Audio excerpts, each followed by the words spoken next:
It was on a night when thunder refused to sleep, and the moon wore a veil of crimson, that Kofi drew his first breath in the royal palace of Wakanta. His cries split the air like a sword through silence. The baobab trees swayed without wind, drums were never beaten. Nana Jomo, the high priestess of the Temple of Bones, cast her sacred cowries. The room fell into the hush of the ancestors. Her voice trembled with prophecy. This child is tied to blood, fire, and ruin. He shall slay his father, the Lion King. He shall lay with the womb that bore him. He shall drink from a cup of taboo, and Wakanta shall fall under shadow unless the curse is cut at birth. King Badu trembled like a leaf under storm. Queen Ama clutched the infant closer, her tears warm on his skin. "The gods lie," she whispered, but the council agreed. The child must return to the ancestral world, to die before his shadow grew long. Yet love defies the law of gods. In the silence of midnight, Queen Ama handed the child to her faithful handmaiden, Mam Akosua. With trembling hands, she placed gold, herbs, and sacred beads in a goatskin pouch. "Take him," she whispered. "Beyond the salt hills, beyond the language of our drums, let him live."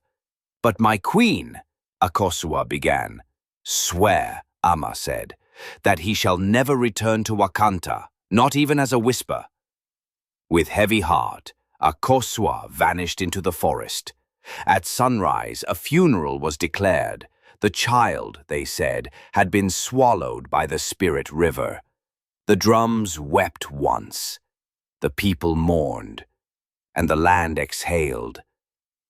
Far away in the mountains of northern Zegwa, the child was raised as Kojo, the orphan son of a woman too poor to remember her past. But Kojo was no ordinary boy. He could lift boulders larger than cattle. He ran faster than cheetahs at dawn. By age 8, he fought grown men with bare hands and won. Birds gathered when he sang. Thunder echoed when he cried. The villagers whispered, "He walks with the shadow of spirits."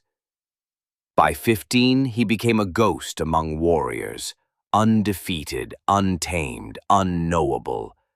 At 17, he was a legend whispered in fireside tales. But Kojo did not laugh, for in his dreams the drums of a hidden homeland beat. A queen with sorrowful eyes called his name, and the scent of red earth never left his nostrils. He did not know who he was. The wind carried word of Kojo's might across valleys and coasts. Songs of his victories reached the ears of King Bolinga, ruler of Abeokuta, a village of iron forgers and hawk-eyed spies. Bolinga, thirsting for vengeance against Wakanta, his rival since his grandfather's time, summoned Kojo to his war tent. The king's beard was gray, his eyes sharp as a blacksmith's blade.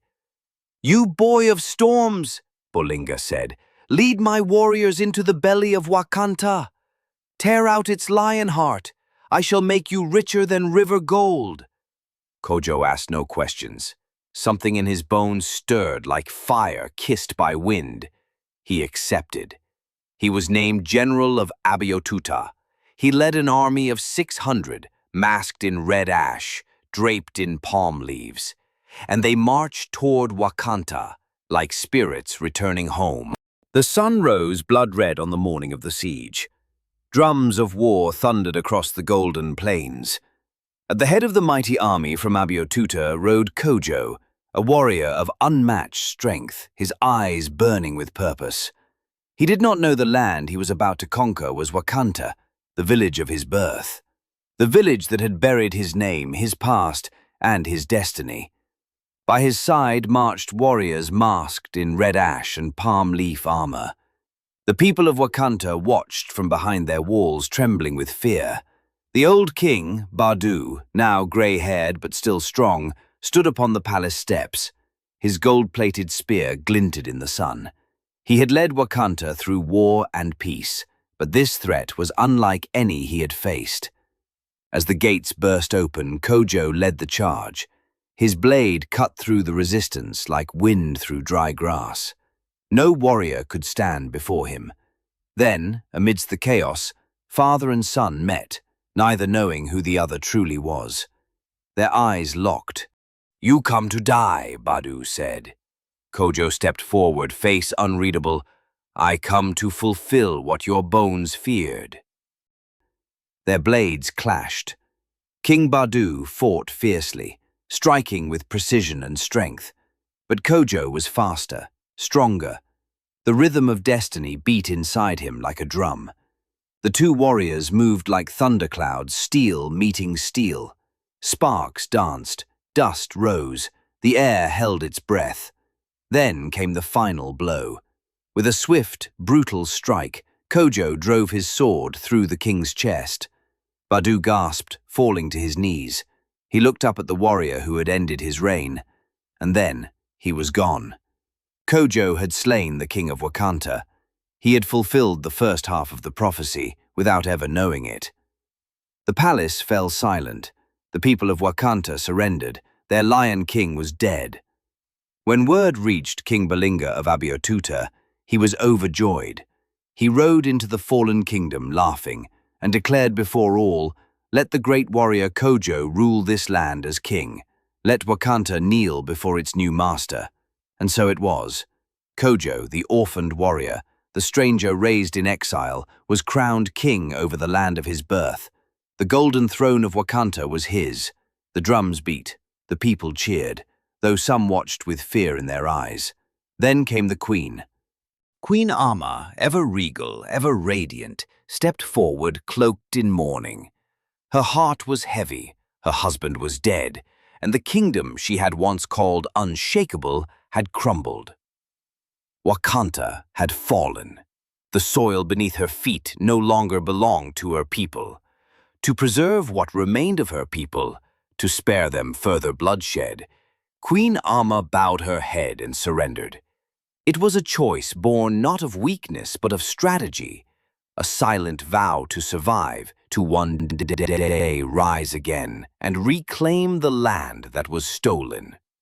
And so, with quiet defiance buried beneath royal grace, Queen Ama became the wife and queen of Wakanta's new ruler. But above them the skies darkened, the ancestors stirred, the prophecy was nearly complete.